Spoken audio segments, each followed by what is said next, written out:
Welcome to the Nant Gwynant. Last time we were talking about Archer Thompson leading us out of the gullies and onto the buttresses. This week I've come to a place that is going to be quite different really, especially when you consider it was just the turn between the 1800s and the 1900s. It was one of Archer Thompson's contemporaries that I've come to explore today, and that's Oscar Eckenstein.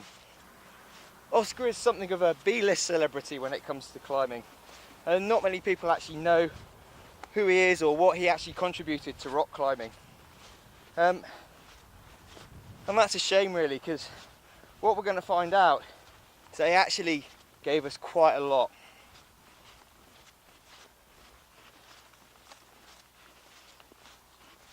Oscar was more sort of upper working class than sort of upper class. He was a railway engineer, and so had this sort of scientific and methodical engineering background. It was this methodical background that he brought from engineering that he applied to climbing. What he was responsible for, he invented the first crampon that's as close to what we see today as there was at the time. It was so good that he said that in 25 years since he invented it, he never cut more than 22 steps. Given there are accounts of people step cutting right the way through till after the Second World War, that's quite an achievement for the turn of the century.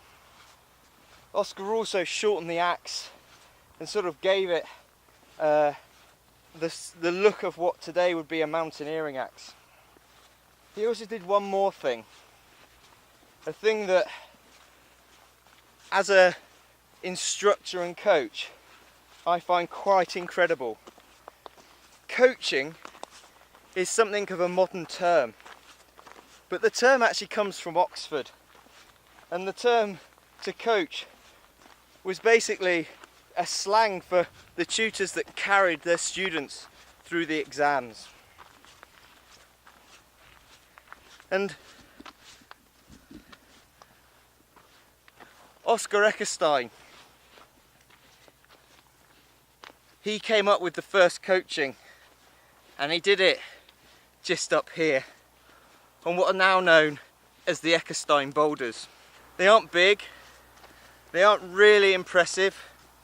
It was the birth of bouldering and coaching at the turn of the 1900s. Is quite stunning. And so what I've decided to do today is come along and climb on his boulders.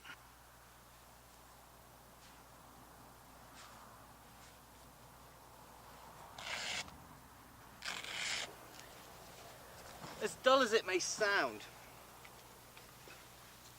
I'm quite excited of coming here.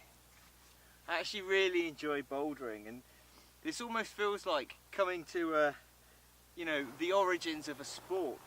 Although he was just coaching climbing for the mountaineers of the time, in essence this was one of the first bouldering venues in the UK, if not the world. So a lot of these problems look extremely easy, and to modern climbers they are, but what you've got to think is that these weren't developed in a time of modern rubber, training, indoor walls. This was developed at a time when we were just touching the buttresses for the first time. We had metal grip on our shoes, so we're trying to get like a little metal nail to grip on these things. What these bouldering workshops did was allow climbers to practice the art of climbing without the risk of injury, or to be quite honest at the time, death.